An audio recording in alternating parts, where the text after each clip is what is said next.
YTN Hoops YTN Junior Youth English Debating Championship. Before we start, I'd like to congratulate both of the teams on the stage. On our left, the Lightbulbs government team. Yes. On our right, opposition team, Jarvis.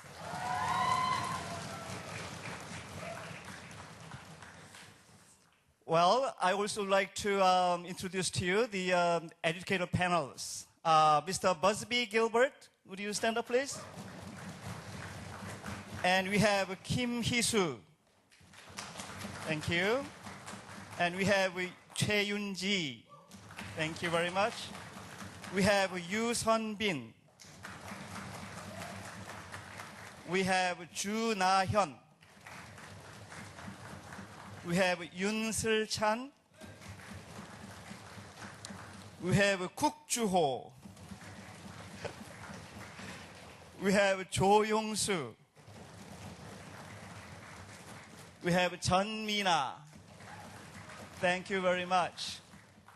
Today, the motion is, this House believes that scientists should not use race as a category. Under this motion, I'd like to invite the first speaker from the government to the podium to begin the debate.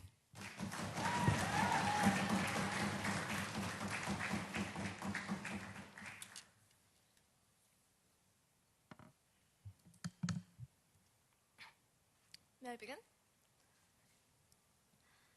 This debate is about the societal impact of science and the risk that comes with it. We think that the fact is science cannot be extrapolated from the environment in which it operates in. And with that analysis, the proposition team will prove to you that first, race is an invalid and unjust scientific category. And second, that scientific research is being used to justify stereotypes. And third, the results could be incentives for discrimination in profit-seeking sectors. So with that, on to the first arguments of our case. Before we go on to the first arguments, on to our policy. First, that scientists should disengage from the efforts to prove biological, behavioral, or psychological underpinnings of race. And to be clear, that means that they shouldn't engage in research that relates the two. They shouldn't use race as a method of categorizing test subjects. They shouldn't investigate hypotheses related to race. And they shouldn't publish results based on a differentiation of the races. And second, to be clear, what we don't believe is that social scientists, such as anthropologists, shouldn't be allowed to comment on the social construction of the concept of race. We obviously think that race as a social construct does exist, but we think that any hard science efforts that attempt to prove the biological underpinnings of that race ought to be distinguished from immediately. So with that, on to the first two arguments of the proposition case. First, that race is an obsolete, inaccurate method of scientific categorization. And second, why the use of race as a category enables bigotry and racism unacceptable in our modern world. So on to our first argument about how race is an obsolete category. According to Craig Venter, the brain and leader behind the Human Genome Project, the Human Genome Project itself proves that race isn't a valid genetic category. But we'll explain this to you in three levels of analysis. First, that almost all human variation exists inside a population, not between. It's true because if you look at lands like Africa, it contains 90% of all human variation within the population, not between races. So what this means is that significant genetic differences are not between races, but inside. But second, there's also no pure race anymore because there no longer exists the concept of a race. There's no longer a race of African Americans or a race of Caucasian because with international, interracial interaction and marriages having existed for a significant amount of time and ever more increasing, we don't think that there's a concept of this divided race anymore. And what that leads to is first, that it's unjust to have this as a scientific distinction, but second, that these people, the scientists are going to be testing as black or Asian, aren't actually 100% black or Asian. That also leads to inaccurate scientific results.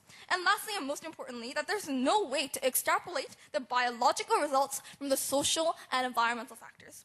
Why? Because in history, there's been a plethora of research that suggests or claims that African Americans have a higher rate of crime, or on average have a lower rate of IQ. The fact is, and the problem is, that it is ultimately impossible to distinguish whether that is something scientific, genetic, a biological difference, or a social categorization in which which different environments force them to react differently. Yes, ma'am. These researchers are never going to be disproved under your model, and which aggravates the stereotype you talked about. We think that, okay, first you have to prove to us, as we will explain in our second argument, how in this society we're actually going to have this groundbreaking research. And second, the fact that these people who are looking at your groundbreaking research is going to take it and take it in the same way as they will in research that suggests equally, which nicely leads actually on to my second argument about why the use of race as a category itself enables bigotry and racism unacceptable in the modern world. And we think that this is where we address the POI. We think that there's a risk that is going to be used for racism and bigotry, and that risk is something that we are not willing to take. First, we think that science as an industry cannot be extrapolated from the environment in which it operates in. So we ask three questions. First, who is doing this research? Second, who is funding it? And third, how is it likely to be interpreted? Ma'am. First, who is doing this research? Science and industry is essentially dominated by Anglo-Saxon ideals. The percentage of minority in the scientific field is extremely minimal, and incentives to release this research, but not only have hypotheses that in fact majority races are lower in some cases, or minority races are better than these majority races in certain cases, is unlikely. But second, who's funding this research? It's going to be big pharmaceutical companies and other profit-driven institutions. Because results are logically, it's going to be used in methods that benefit the majority for their profitable gain. And that is going to be extended by my Deputy Prime Minister. But thirdly, how is it likely to be interpreted? And this is the important question. Because people view scientific research with the same lens that they view the rest of society with. And why is this important? Because the impact of research is also dependent on their social lens in which they already look through society with. So consider the scenario in which you have a Caucasian person, a racist Caucasian individual. There's two results announced. First, that Asians, Hispanics, or African Americans, these minority races that they already discriminate against, are superior in a certain aspect. Second, another study that says, yes, you are right in that you are superior to those races. The question is how that racist person is going to take those results. We think that in these two results are going to be taken to different degrees. Because the impact is that with a social lens, the equal interpretation of results is impossible. And even if you're not racist, we unconsciously have stereotypes within us. And that's going to affect the social lens in which we view the scientific research with.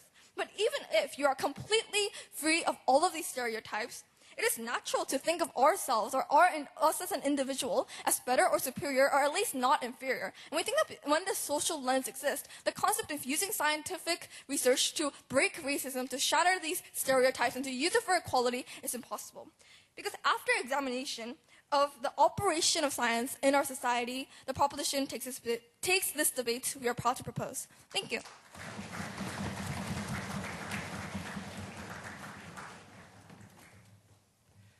Thank you, Prime Minister. Now, I'd like to call upon the first speaker from the opposition team. Leader of the opposition, please come to the podium.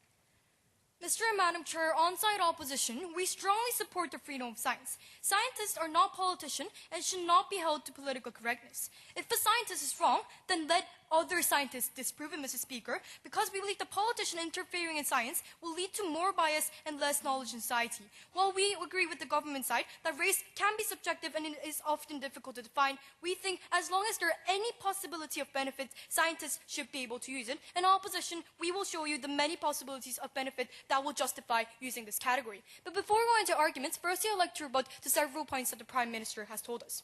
Firstly, Madam Speaker and Mrs. Speaker, they talked about how this should not be a category in the first place. But we believe that no, science uses only one variable in research, uses only one variable in research study. Along with race, they use things like age, gender, etc. So the implication isn't always racial, even if they use it. So Madam Speaker, Mr. and Madam Speaker, as we're going to also prove in our second argument, we believe that this is not the only implication that we use, which also follows their justification. But also they talked about how there's a very, very similarity between a lot of human races. But we believe that these small differences, these small percentage can actually make a lot of difference. And we believe that even though we don't actually have those studies in the status quo, that does not mean that research stops. We believe the science should be about like fact-finding, always finding about the fact. And we believe that they're actually shutting those people up just because of this justification. But also rebutting to their no thank you, about their arguments about firstly, they talked about how there is a risk of perpetuating racism. But for responses to perpetuate racism. But Madam Speaker, firstly, we believe that science is never good or bad. It's not a science that is never good or bad. We believe that what is good or bad is the people who abuse science. We believe that in that person, we believe that we should not actually have these categories, because using a category itself means that we expand the realm of our knowledge about what we know about science. So we believe that in the first week, that's not a justification of going over and having this category. But secondly, Madam Speaker, they also talked about the pharmaceutical companies, how they're going to abuse it and make it on their own beneficial ways. But Madam Speaker, Mrs. Speaker, we don't think that that's the problem of our policy. We believe that that's the problem of them using it,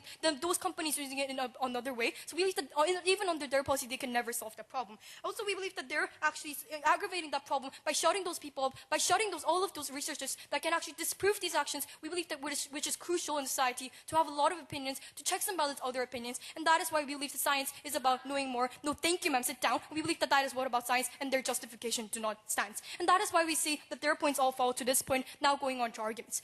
Directly, Madam Speaker, going on to arguments. So firstly, why is race as a categorization still an effective and a valiant method of classification in contemporary science?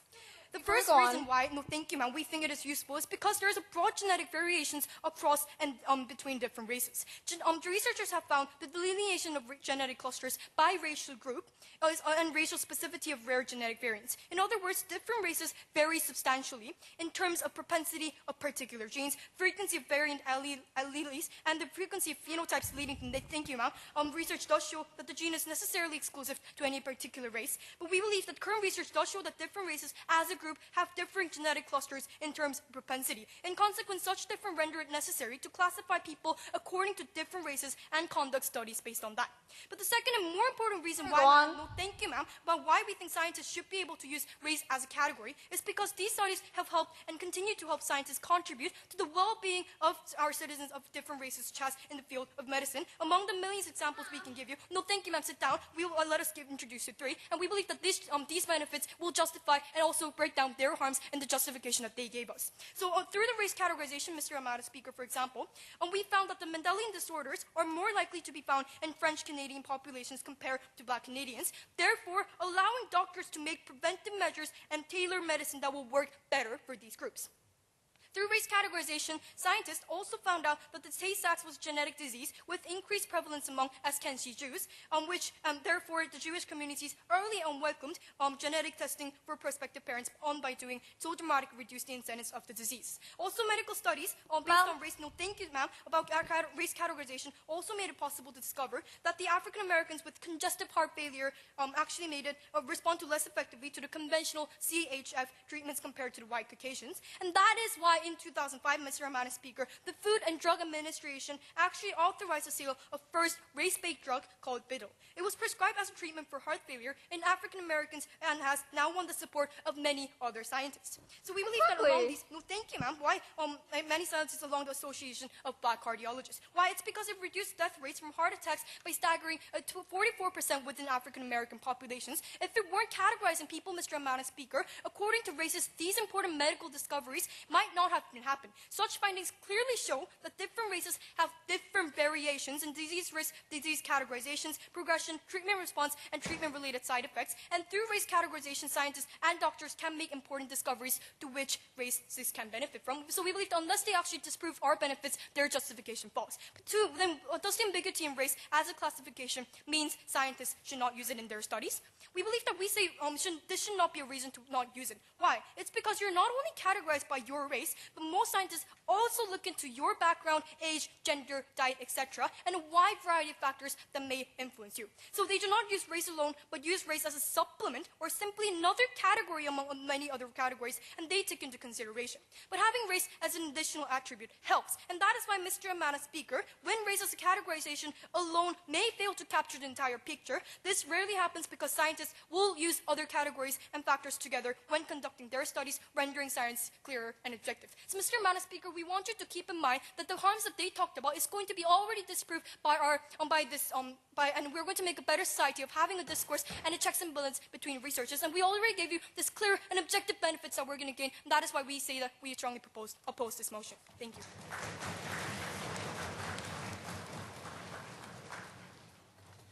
Thank you, Leader of the Opposition. Now, the second speaker from the government team, please come to the podium, Deputy Prime Minister.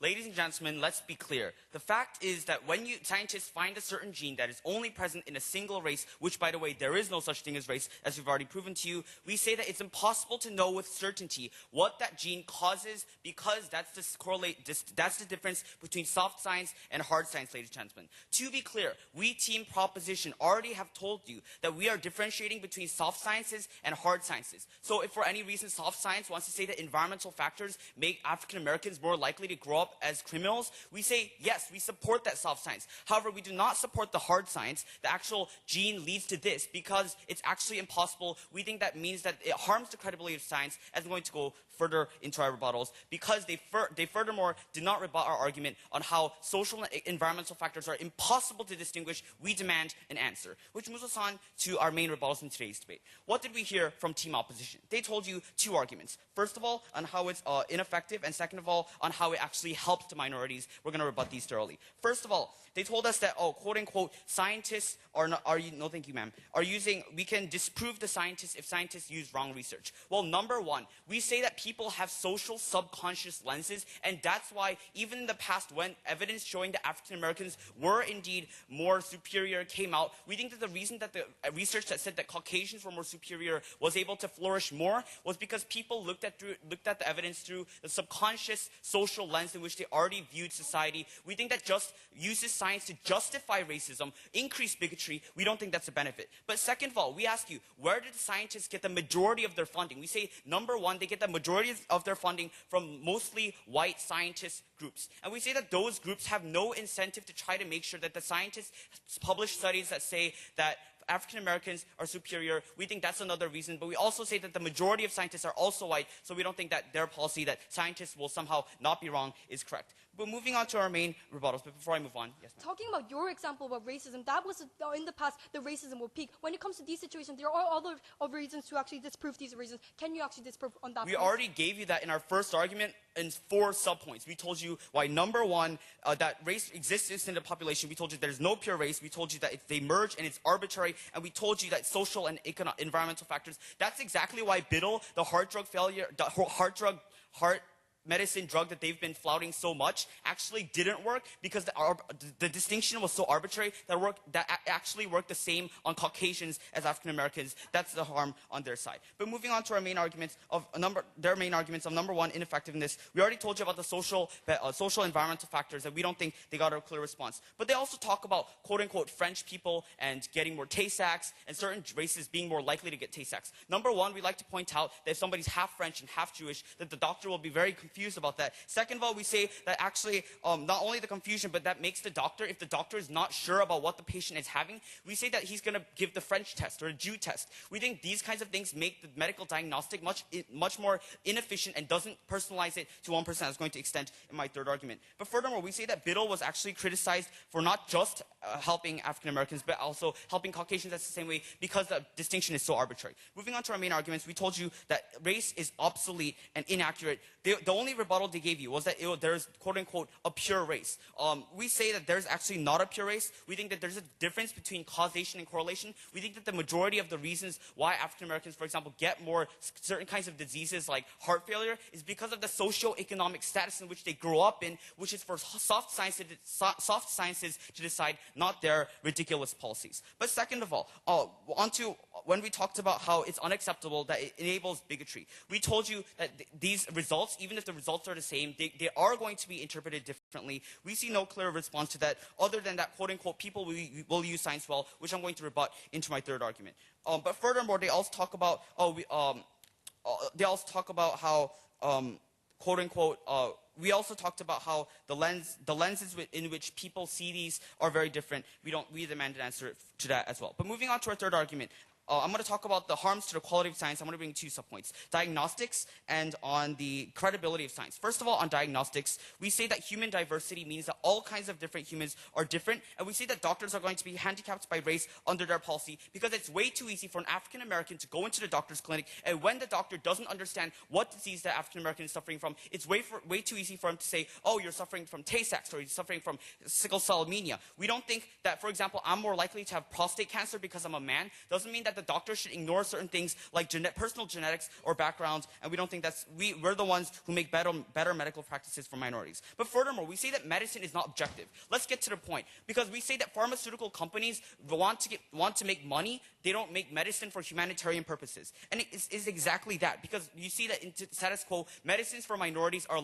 much less in quantity than medicine for majorities. We see that the reason for this is because when you target a certain group, you see that medicine, because it's to save somebody's life, shouldn't be targeted to a certain group because you can influence it. We already see this when people are trying to make ethnic weapons by targeting a certain gene. We don't think that's a good thing at all. But we also say that government-funded research is fueling racism. We see that especially bad when science is not only fueling racism, but when government-funded research is fueling racism. We think that the government has a fundamental obligation to protect the minorities from the tyranny of the majority. We think that their side makes sure that the minorities are oppressed by government-funded research. We would rather the government make sure that we stop this immediately. Moving on to our second subpoint of the credibility of science, I'm going to talk about correlation versus causation. We think that the lack of credibility is harming science because the trend in science is moving away from causation to correlation, which we believe is meant for the soft sciences. We demand an answer to that. But second of all, we talk about the opportunity cost, because we say that there's a limit to how much you can find upon race. We would rather use the money dedicated toward race to finding more pressing issues, like making sure that we stop global climate change. We think that the money can be spent in better ways. And for all those reasons, we are very proud to propose. Thank you.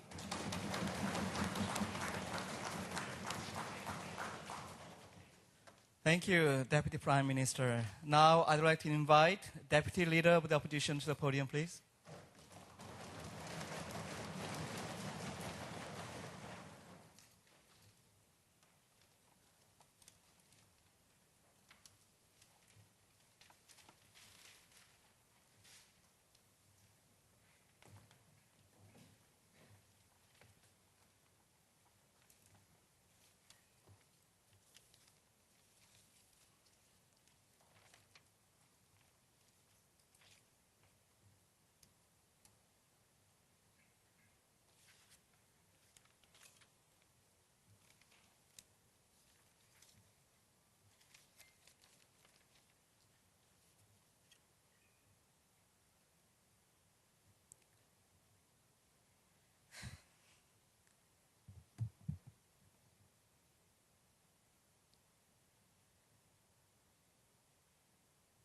So ladies and gentlemen, today the proposition talked about a genome project and how we know about genetics because of this. But are you sure, proposition, that what you know now will be what you also know in the future? And are you arrogant enough that you think you know all about genetics, that you can say race isn't part of genes or science? We think that the answer is no. We think that we can always make discoveries. We think that we can always make discoveries, and we do always make discoveries from these stupid questions that these people think that is irrational or something. We think that the role of science is not to restrict it. We think that we should allow science in order to make more discoveries based on that. So we think that we can never prove a negative that race isn't a part of genes. We think that we should rather allow genes to be researched so that we can find more results about race if it's a genetic factor or not, Mr. Madam Speaker. So we think that all of their points, which were about how race shouldn't be used as a genetic factor, falls due to this. So, ladies and gentlemen, we are not racist and we abhor racism. But let's not choose to be very, very ignorant. Millions of people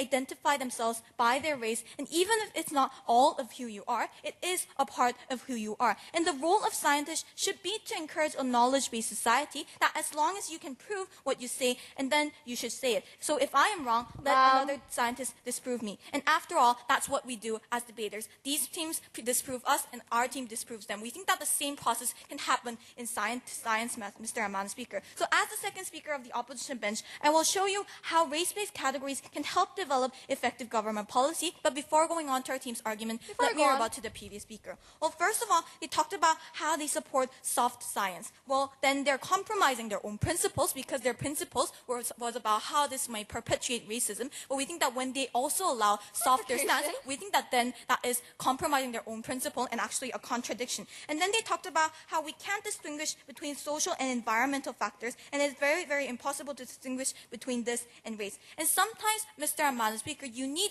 a lot of categories in order to look at the problem from diverse perspectives. So it might be your background, but it might be your environmental factor that may cause the disease, but it may be your race that can be the variable and have the higher propensity to cause these kind of diseases. So we think that just because you live in the same region, we think that it doesn't mean that you can always have the disease. Maybe it can be a race, and we think that race should be used as a category if the scientist really, really wants to, Mr. Madam Speaker. And then they talked about how we use science to justify racism, and we think that this was the main harm that they talked about.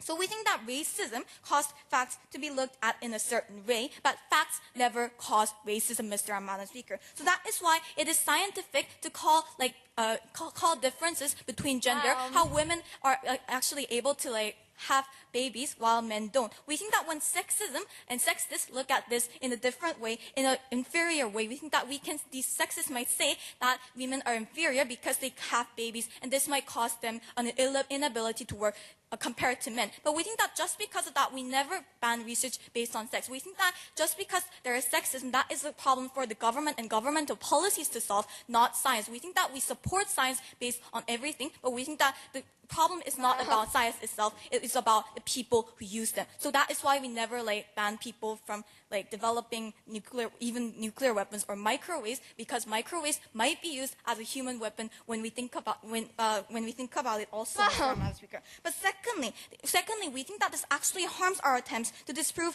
racism by itself, because we think that we like the situation now, because there won't be any perpetuation of racism, or we won't be solving racism both sides. But we think that in the status quo, in our policy, we have people who try to disprove racism and who try to support racism too. We think that there is a healthy discourse between these people so that people can realize what kind of differences do these people have, Mr. Madam Speaker. And we think that this is actually very, very beneficial. And we think that they talked about how we are very, very confused about what race you are in. So if I'm more closer to black or Caucasian or white, we think that I might have more possibilities of getting that disease. And that's what we do in medical science field today, Mr. Madam Speaker. So we don't think that is really a problem. And then they talked about how doctors will always use these race as an only category. So Mr. Madam Speaker, we always trust doctors to make best decisions based on generalization. So for example, we say that certain genders, like women, are more prone to live longer than men. And doctors make decisions based on that. We think that we trust them to make rational decisions based on those generalizations that we have in the status quo, Mr. Madam Speaker. So we always trust doctors to make decisions based on generalization. So we think that these points are not really exclusive to the opposition side. So moving on to the argument. So how can race categorization lead to practical benefits in society? So now our leader of opposition has already explained the health-related benefits, but let's go further. So firstly, we think that race as a categorization allows the government to direct more capital and resources in alleviating problems for certain groups. For example, many studies show that African Americans have higher rates of cancer and heart disease, and as such, race categorizations help identify the disparities between health and medical care different racial groups have between others. And by identifying racial differences, regardless of whether it is genetic or not, it allows the state to direct more resources and capital towards racial groups that need additional support. So the second thing we would say is that race categorization help expose racist and racist policies. So we all agree that there are great achievement gaps, and if it's not genetic, then there must be a societal or racist factors. So scientists or policymakers that insist on using race to prove things that cannot be proved or refuse to respect the evidence are therefore exposed as racist. So this is what proper scientific approach is like. So allowing scientists to use whatever category that they want, because we know rigorous debate will follow. And this is the type of society we want to create, one that encourages debate but not suppresses it. So Mr. Madam Speaker, we're very, very proud to oppose.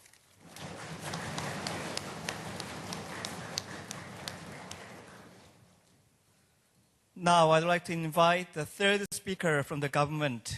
Government Whip, please come to the podium.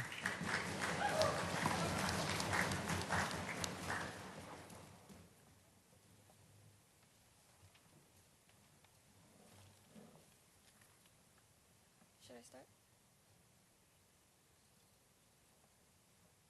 Ladies and gentlemen, no engagement. This is one word, only one word to describe the opposition team today. They don't rebut to us on any of our arguments that we provide you today in our debates. They simply ignore the government case and go on to talk about what they want to talk about. And when we've already provided with the rebuttals, when we've already provided with you on how what they're doing doesn't really work, how what they're doing is only going to lead to exploitations in medical areas, how it's going to only lead to increased racism, how there is no justifications on a category when it comes to race as a category of science, right? But we say they simply ignore these rebuttals and just go on to say, well, we seem right and we're going to go with it, but we're not going to listen to the government team. We say that's the stance that opposition team is taking today, but we say the government team actually addresses the matter fully and is able to take this debate home today. But to prove to you actually on how we actually engage and win this debate today, I have three clashes. First, is race something that can be justified as a category in science? And second, does having race as a category actually solve racism, even if race is not justified as a category? And lastly, what kind of inherent harms result from reusing race as a category, right? Now let's move on straight to my first clash, and I'll rebut what their third arguments within my clashes, right? Now let's move on to how it's is there justification. Now our prime ministers already come up to you and told us, already set up how there is no such thing as pure race, right? And how race is not only something biological, but something that involves environmental and sociological effects as well. Why do you think that race is something that is only biological? How do you know that there's no pure science? How do you know that just because there's no Ladies pure and gentlemen, blood, we there's see no African differentiation? Americans living in a poor condition right now. They're living in an inherently poor, unstable condition where they don't really have sustainable water, where they don't really have healthy foods. Ladies and gentlemen, that is inherently harmful for them. It's not something that they're genetically born with, that they don't have any food to live with, or they have unhealthy food. It's something that is sociological. We say that can't be considered as something biological. We say that's inherently wrong. We say that's exactly why the opposition team loses on this debate today. They simply ignore our justifications for why it's not simply biological. They don't engage in this fact. And we tell you how when it's not justified, we say it leads to inaccurate results. We tell you because it's not only they simply focus on the biological aspects, but in fact, when there are not all biological effects, it leads to inaccurate results. And that's why we tell you that we cannot use race as a category in science. But they also don't rebut to us on the fact about how there is social lens that is inherent as well, right? We don't see any engagement with this. They simply say that facts aren't bad, people are. Then we say that she actually concedes that one, there are racists, and two, that she doesn't really engage with our second argument on social lens anyways. We say they're really showing no logic at all. But they also talk about how, oh, well, we should be allowing these because they have the freedom of science and how we should be letting science disprove it. We've already told you a case how science has already disproved by having the Human Genome Project. They simply ignore this fact. They tell us, let science disprove it, and we've disproved it to you. Why can't we stop using science as race as a category? Ladies and gentlemen, we see no justification. We can't let freedom when it's hard science, when people actually believe in these results, when we can't actually really believe in when actually race is not a justified category. We can't let this happen. We say it's inherently bad for our society, and that's why we say race can't be used as a justification. By having proved you the justifications of how race is something that is not justified as a category because it contains sociological and environmental harms as well, we say that we've already won this debate. But let's move on to the even if cases, right? Let's take a look at the harms, even if race could be used as a category, how race shouldn't be used. Let's move on to our second clash. Now, let's talk about, is having race actually beneficial for the racism, solving racism? Because the opposition team simply tells us that, oh, by having race as a category, we're able to disprove racism. racism, where we say they're actually they haven't engaged with our first two arguments on how there is no legitimacy because we're discriminating.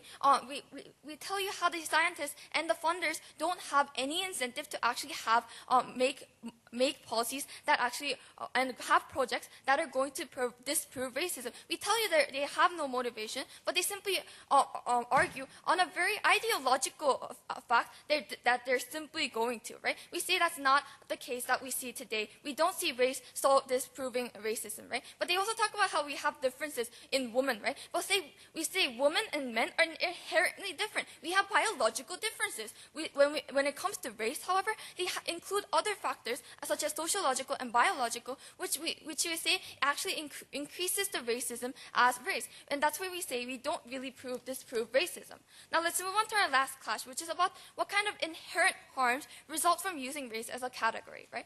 They simply tell us, well, government policy isn't going to be solving any of these harms anyway.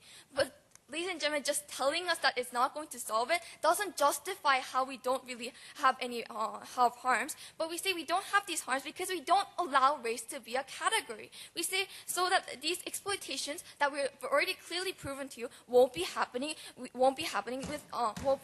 And so we say we actually don't have any benefits. And we say when it comes to the treatment of diseases, we've already clearly told you from our prime ministers and deputy prime ministers' speeches about how it's going to be exploited, how it's not very beneficial. We don't see any engagement. We see an opposition team who doesn't engage, who doesn't acknowledge the fact that race cannot be used as a category, whether or not it's justified,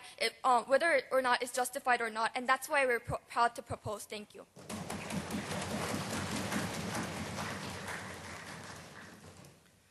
Thank you, Government Whip. Now I'd like to open the podium to the Opposition Whip.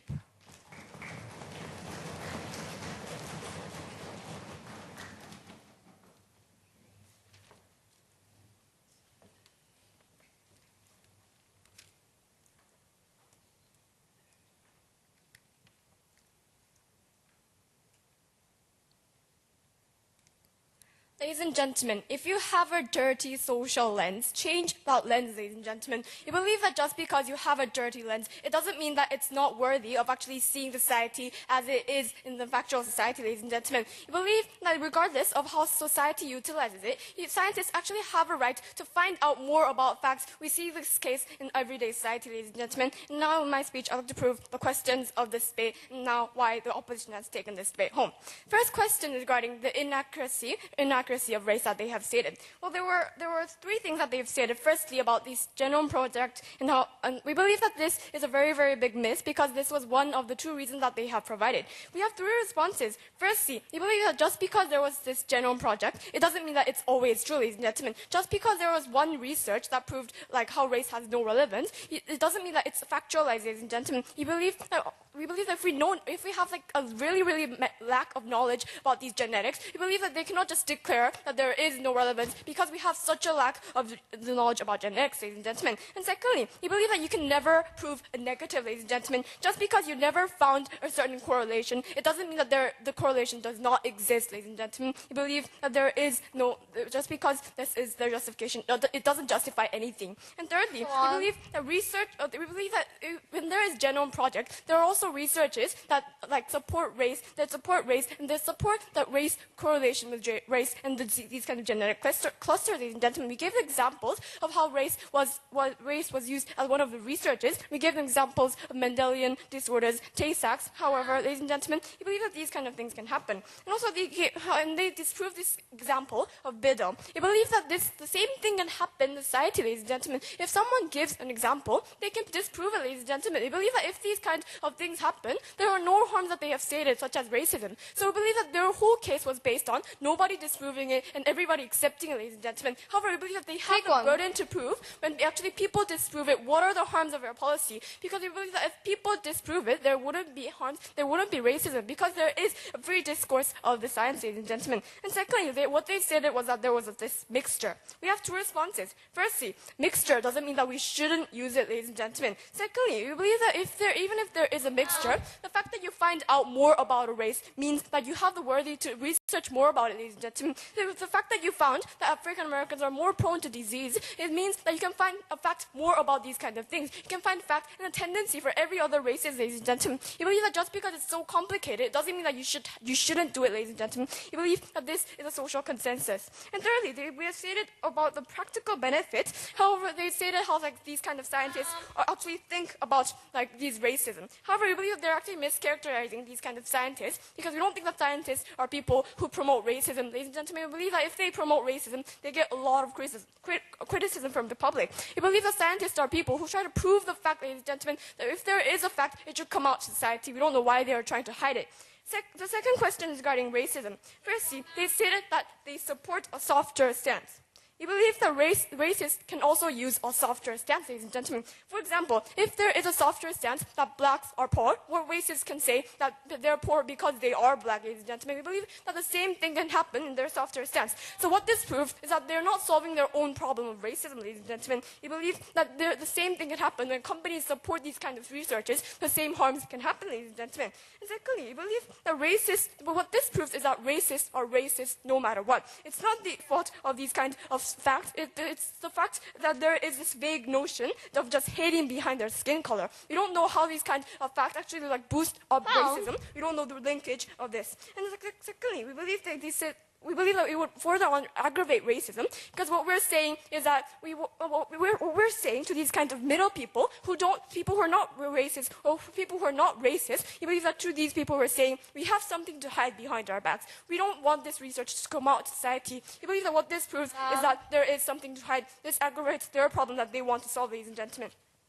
But thirdly, a lot of race-based research is also done in good faith to disprove such stained racist logic, which is why you cannot conclude that this is always a bad thing, ladies and gentlemen. In fact, you ban such race categorizations, you also prevent research aimed at disproving these kind of things, the rhetoric against racism, from progressing as well, ladies and gentlemen. And thirdly, they stated how companies try to fuel these kind of scientists, ladies and gentlemen. We believe that this is also a mischaracterization because most scientists start these kind of things because of curiosity, ladies and gentlemen. We believe that, and also, we believe that if that is a matter of company, it's a matter for the companies to solve it. We have responded to this, but we don't know why, but the government didn't seem to catch it. And also, we believe that for blacks, companies actually try to, we believe that if we just block these kind of things, what happens is that companies that are racist actually try to revive these kind of thoughts, ladies and gentlemen. We believe the same things, same harms can happen under their policy. So I believe that the government was so busy about proving how racism would happen under our case that they lacked time to prove how racism would not happen in their case, ladies and gentlemen. I believe this is a very, very big fact, ladies and gentlemen. And also, we had stated how women and men are biological. We had stated how these kind of doctors can make a rational judgment. Well, but what they had stated is that they gave this generalization about gender. They stated that because one of the speakers is a boy, the doctor know that they are more prone to these kind of cancer. Exactly, ladies and gentlemen. Because the doctors know that just because you are one gender and you're more prone to these kind of genders, the doctors do not give you a cancer medicine just because you are a boy, ladies and gentlemen. I believe the same thing can happen in this case. Just because you're black and just because you're more prone to black diseases, it doesn't mean that the doctors would be so irrational and just say that I'll give you this medicine. We believe that even if there are cases, because we're not only using race as a category, because you're using a lot of factors as a category, ladies and gentlemen, you believe that it is better to have more facts about these kind of things. You believe it doesn't harm doctors, it doesn't harm medication, so there is no harm to society if they can make these kind of process. And also they didn't engage to our point that science is not a bad fact of finding this process is always needed, ladies and gentlemen. This is because we never know what science could be, ladies and gentlemen, because even when it comes to mixed blood, we never know, ladies and gentlemen. So we have given you the prior examples that we don't ban nuclear energy just because there is possibility of use. Possibility of use can never mean that government has justification to ban it. So this is why we're very proud to oppose. Thank you.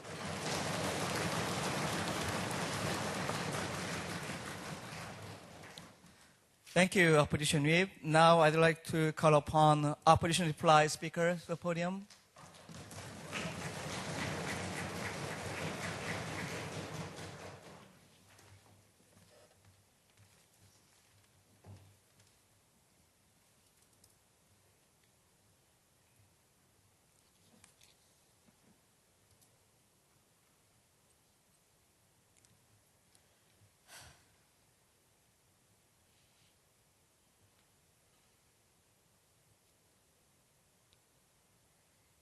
So, Mr. Amano Speaker, do we know all about genetics like the proposition states? No. Can you ever prove a negative statement? The answer is again no. So then how will you ever know that what you think of now, that race is not connected to genetics, will be what we know in the future, Mr. Madam Speaker? We think that when Einstein told people that time and space has a correlation, everybody told him that he was insane, that these had no correlation. But everything starts from these stupid questions or crazy questions that people think of. We think scientific discoveries always result from these kind of questions. So we think that we have actually a benefit in trying to make people also use race as a category. But we think that it is very, very dangerous stance for the proposition to take when they say that all races are the very, very same. We think that this is very, very dangerous stance to take when there might be a difference. It is also proven in the status quo that Mendelian disorders are more prone to French Canadians, Tay-Sachs is more prone to Ashkenazi Jews, and CHF treatments are more effective on white Caucasians than black African Americans, Mr. Amano Speaker. And when we never discover these facts, we would be never able to see if these people might have shorter lifespans due to these diseases, Mr. Amano Speaker. We think that is very, very dangerous stance to take when they do not really know what is same or what is different, Mr. Amano Speaker. So we think that it is not for our burden to say that race is always connected to genetics. We just think that we don't know enough yet if race is a genetic category or not. We know that racism is a social construct, but we don't know if race is a genetic category, a scientific category, or a social construct yet, Mr. Amano Speaker. And when this is not proven yet, we think that scientists should be able to discover it, scientists should be able to research on it so that we can have further knowledge and actually know if this is a category worth using or not. So their only harm that came from the proposition team, that this will perpetuate racism. So the government's logic was very, very simple. They said that this gives evidence to these racist people because we have these scientific discoveries. But Mr. Amano Speaker, first of all, they never proved to us how their policy is actually going to decrease the racism or make any change in the status quo. But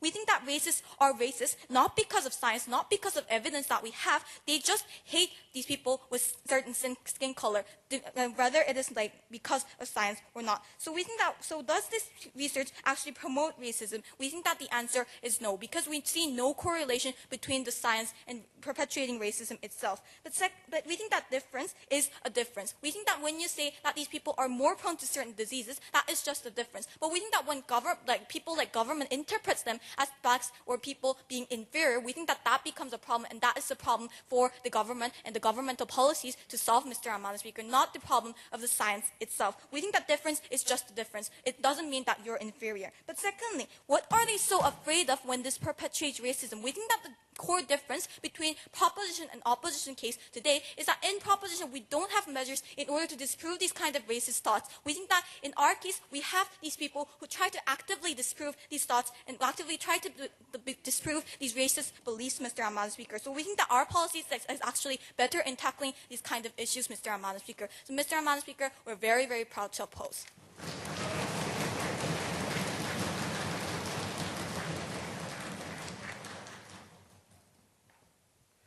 Thank you, Opposition Reply Speaker. Now I'd like to invite the last speaker, Government Reply Speaker, to the podium.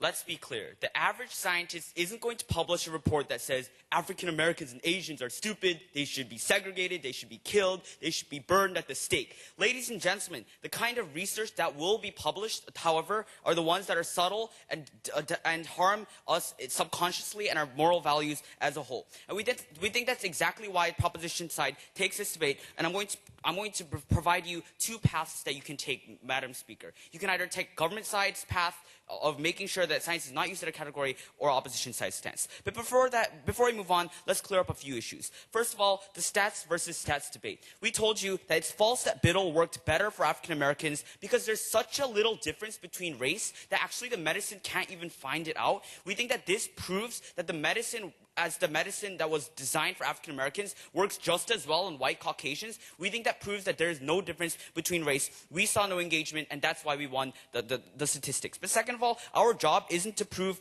that we solve racism is to prove that racism is perpetuated by the hard science that was given in the past and is continuing to be given. We again saw no response. So moving into the path that government side and opposition side takes you, which side preserves science credibility? We told you that hard science would only be used when causation was clear, and we say that correlation would not be accepted under science, hard science. We think that's a good thing for science. But second of all, we say that under our model, science can be used to better research other things that are more pressing, like climate change. What do we see in our side opposition? They told you that African Americans are quote unquote more likely to be obese and have heart disease. Well, we see that's up to soft science to decide, because that's the kind of thing like sociology that should decide whether or not living poor makes sure that you're more fat and have more likely to be heart disease. It's important to say that this gene makes you dumb, this gene makes you fat.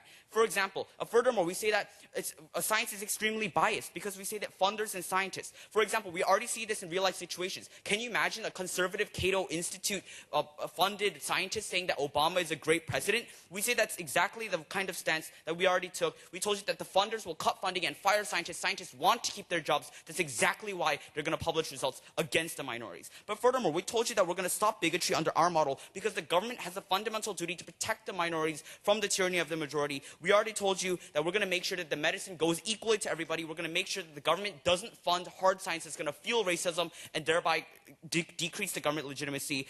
We ask whether or not the average redneck Texan white male would look at the study and go, quote unquote, look at the study that says that African Americans are smarter and say, oh, I guess I'm dumber than an African American. We think that that person would more likely look for the plethora of social evidence that would come up later on that says that actually Caucasians are more smarter than blacks. We think that that's the kind of reason why social lens went to our side, because we make sure that these white people just look for the plethora of evidence supporting their side and don't engage with the facts, ladies and gentlemen. Moving on, we make sure that scientific research is used to fund credible causes that actually prove causation. They're the ones who use government funds to fuel bigotry and continue the process of harms we are very proud to propose. Thank you.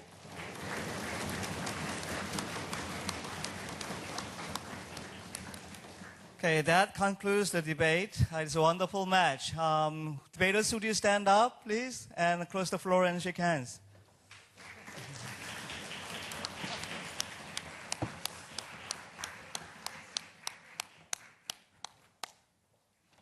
All right, you may go back down to the floor and going back to sit.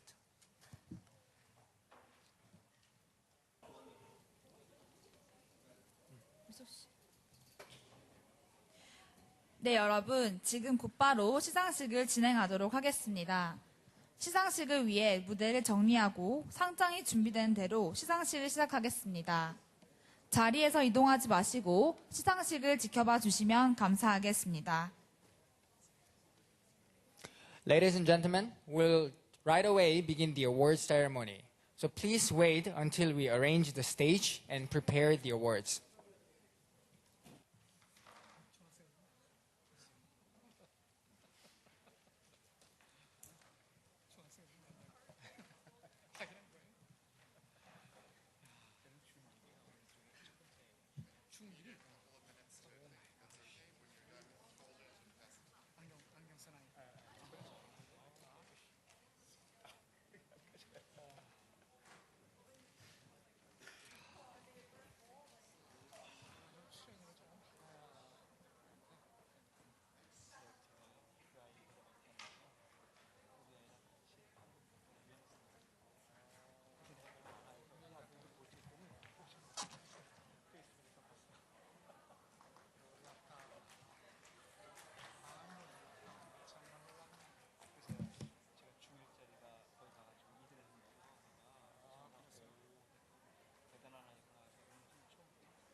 이동열 부장인가가 있으면 인사 한번 좀 해주세요.